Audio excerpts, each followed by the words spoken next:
This is the Everyday AI Show, the everyday podcast where we simplify AI and bring its power to your fingertips. Listen daily for practical advice to boost your career, business, and everyday life. Can you create beautiful imagery with only text in a couple of seconds? The answer is yes, with a little bit of practice and with some tips from our guest today on Everyday AI. Before we get into that, and we're going to dive into Midjourney and how to get the most out of this text to image generating powerhouse. Before we do that, let me tell you, you are listening to Everyday AI. We are a daily live stream podcast and free newsletter helping everyday people like you and me not just understand and keep up with what's going on in the world of AI, but how we can actually use it in our day-to-day lives. So as a reminder, if you are joining us live, please, this is an interactive show. Drop a comment, especially if you want to know more about Midjourney. But before we do that, let's talk about what's going on in the world of AI news. Some pretty big developments today. So let's quickly talk about them. So the 2024 presidential race in the US here has officially been dubbed the AI election.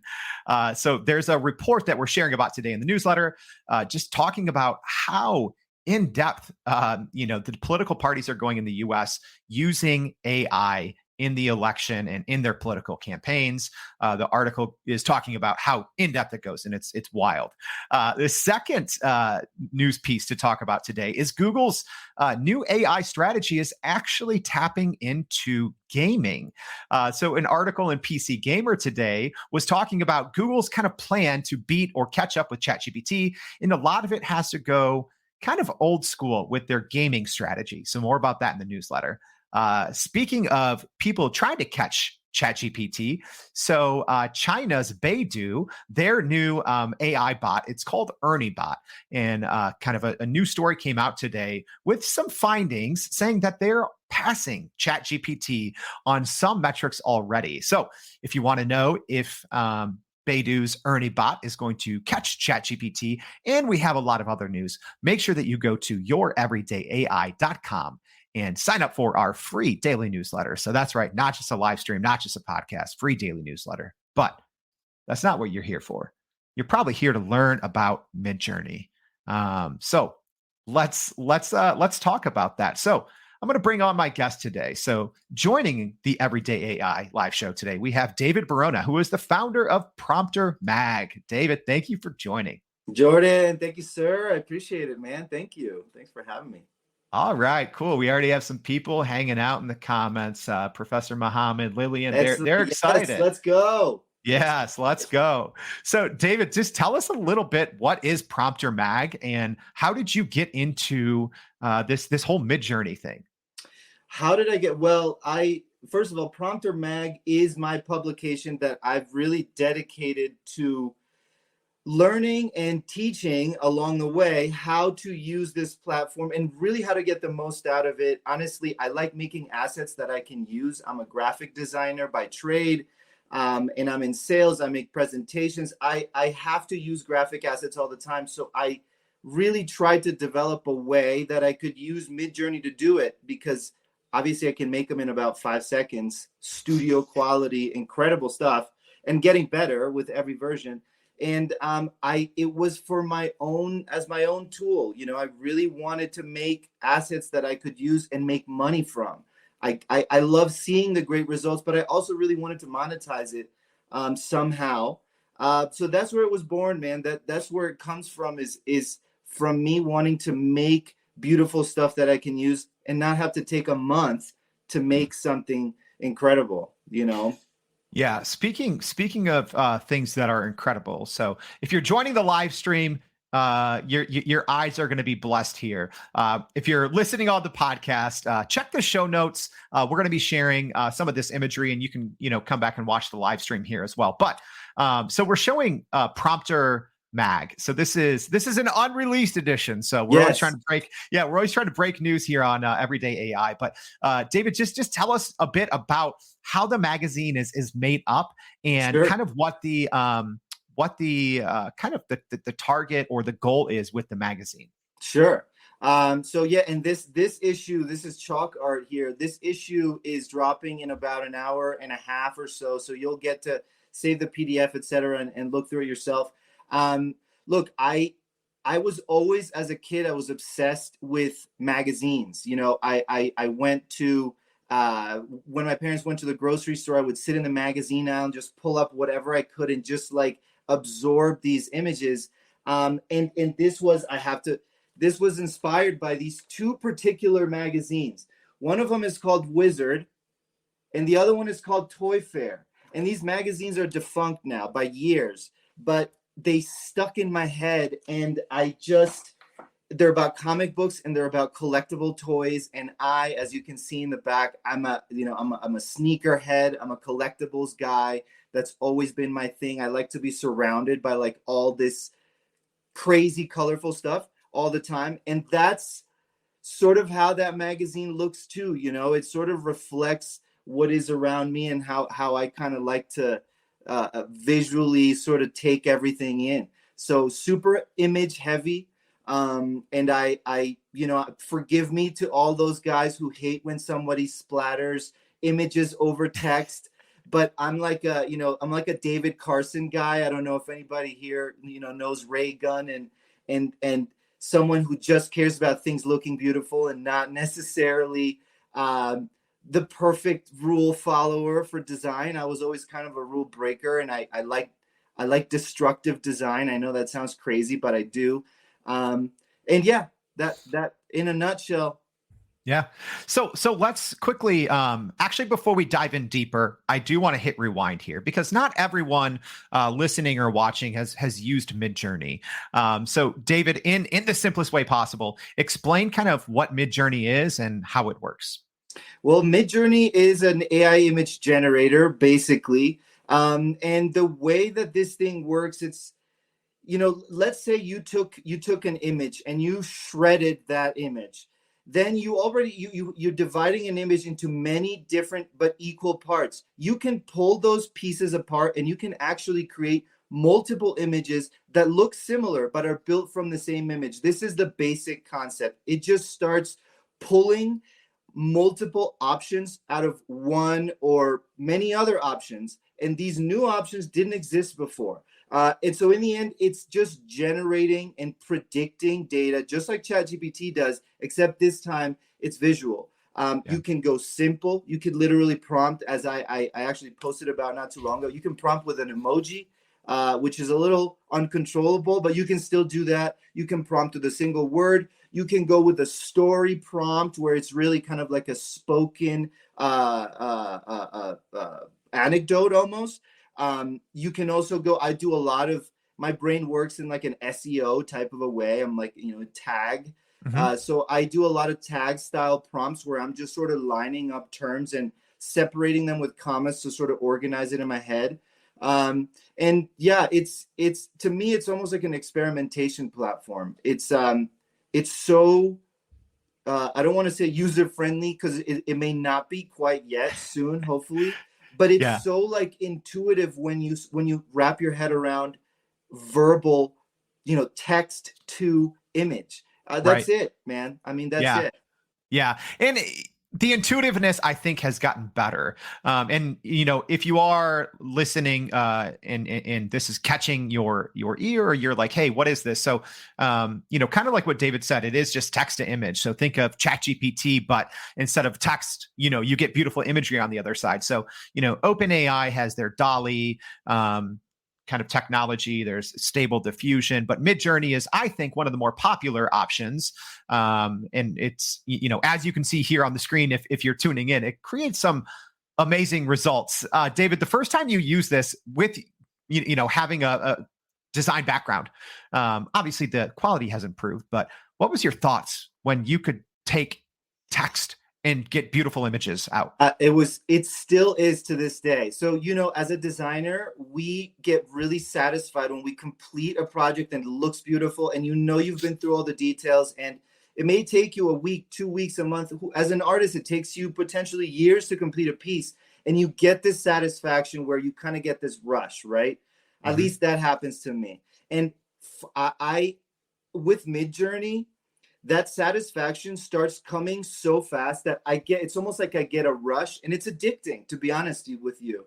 I get addicted, and I have to remember how many like fast hours I have, because otherwise I could just go down a rabbit hole of just getting this rush of like, ooh, look at that. And like literally I feel like I get adrenaline as the image is generating. I'm like, what's it gonna be?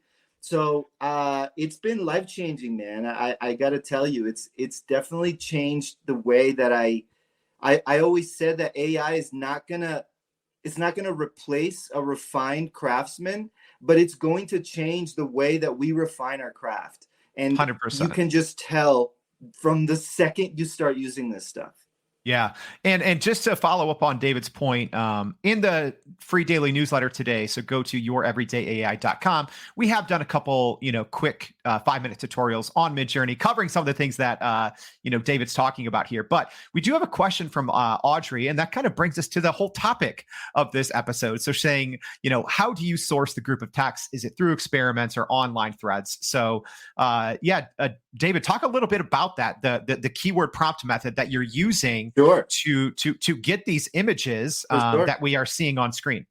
Audrey, great question. And for me, and what you're talking about are what I call my keywords, and a lot of people use that same term, but I called this the keyword prompt method because what I wanted to do is I wanted to figure out how to call out a certain aesthetic related to an art form. In this case, let's talk about chalk art, right? And so I'm not familiar with chalk art. I'm not a chalk artist. There is a whole set of technical terms, and there's a vernacular around the art of chalk masterpieces. And I don't know that stuff, right? And so as an artist and as a prompt engineer, I don't have enough of an arsenal to really be able to call out the aesthetic. So that's where the keyword prompt method comes in. And to answer your question, Audrey, I did all of this via few shot learning with ChatGPT and a couple other tools like that.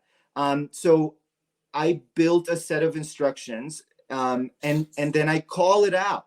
Now, you can't do things with AI without double checking your work. So I go through, whenever I get my answers back, I have to go through and experiment with every single keyword, make sure it's not calling out some random stuff, because I realized that for example, if I had put chalk masterpiece in here, or if I put chalk art too far up in the prompt, or if it's on its own, it starts calling out a lot of pavement. It starts calling out a lot of sidewalks, and I didn't want that. I don't want the experiential images right now. I want, I really want to show the art form at its base. I want to show the blackboard, basically. Yeah. So that's kind of, hopefully that gives you an insight into how I built it. Few shot learning is extremely powerful.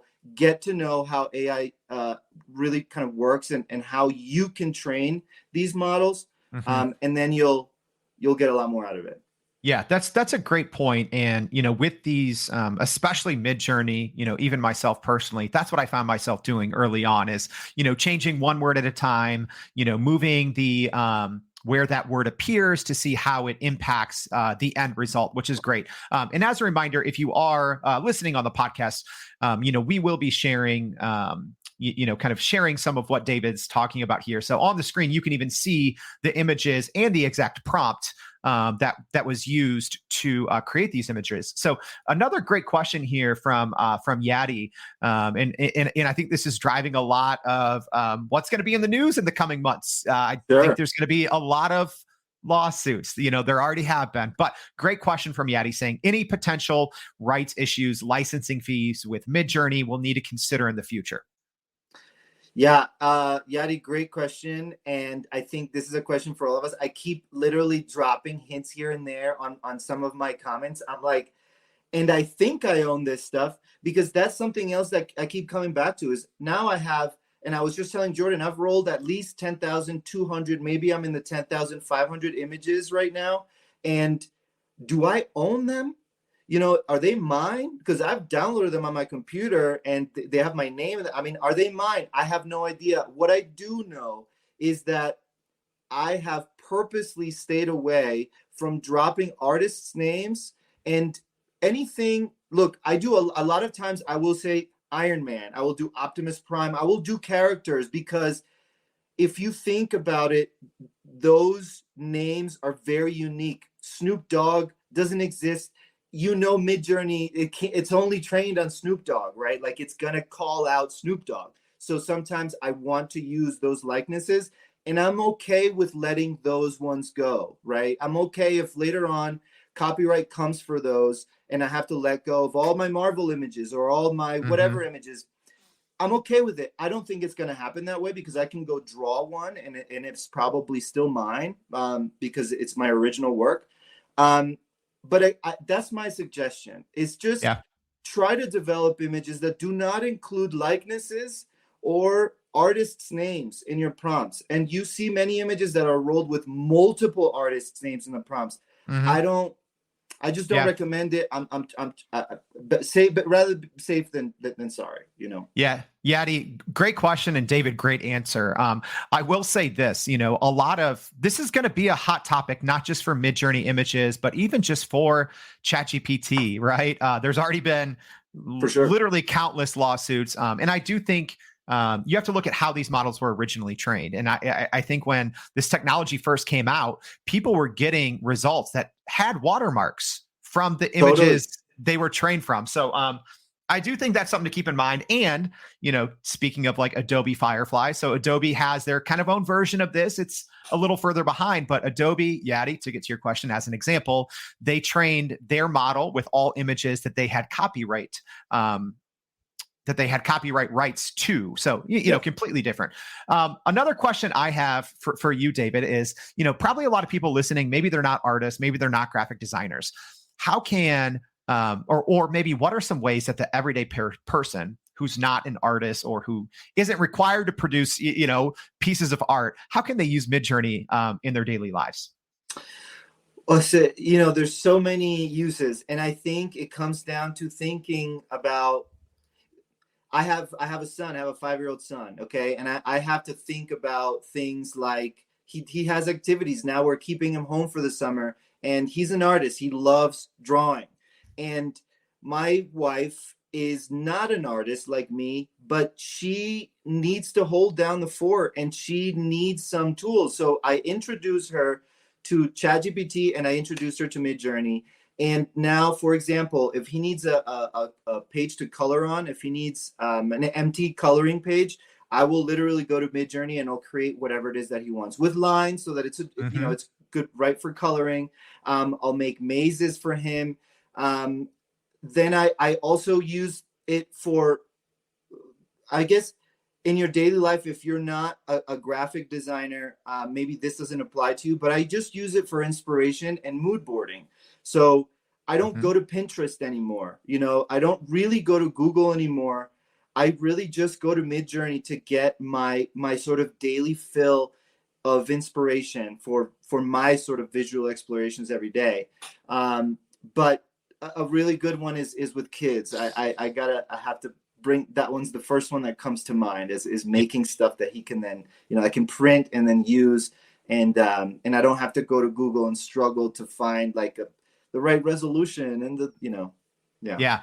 That's such a good point, because I think there's especially with kids, that the example of creating a custom coloring book. I even did this, with one of my nephews who drew things and trying to turn his drawing into a piece of art. So I think there's tons of use cases. So we do have one more question here, and again, this is a gray area, but what's your quick take on this one, David? Yeah. So Pedro's asking, what if we want to use these images in a corporate project?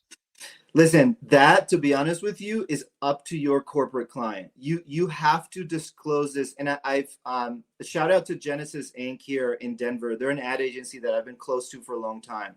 And right now I'm consulting with them and sort of figuring out ways to put AI in place responsibly, intentionally, and skillfully in order to really get yeses from the clients. Right now, AI's got a lot of sizzle. So you're going to be able to, in my opinion, if you can sell it well, you should be able to even develop the whole new sort of scaled up price point for content creation. The the expectations are changing from clients now that AI is introduced. Faster, quicker turnaround times.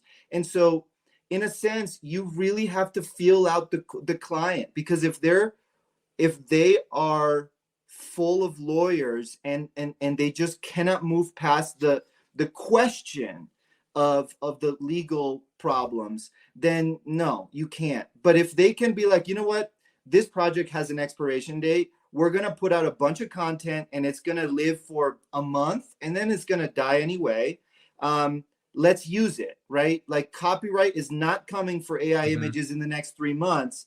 So let's just push this out, right? So in a sense, I use them, but I have to tell them, listen, this is the legal question. Are you cool with it? Because if so, let's go. And we can make a lot for potentially a little, right? So it's got to be an open conversation, brother. Yeah, Pedro, great question. David, great answer. It's as with a lot of things in AI, there's a lot of gray area right now, but those people who are taking advantage in the interim are the people I think who are growing their companies, growing their careers, growing their departments, whatever it may be. So wow, we touched on a little bit of everything. We got into chalk art, looking at Prompter Mag. David, so much good insights from you. Thank you so much for joining the Everyday AI Show. Absolutely, man. I'm so happy to be here and answer questions. I hope I can do it again.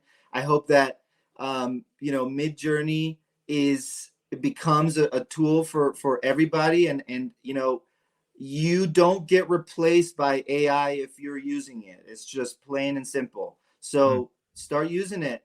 If you're a designer, don't be a stick in the mud. Don't be a purist.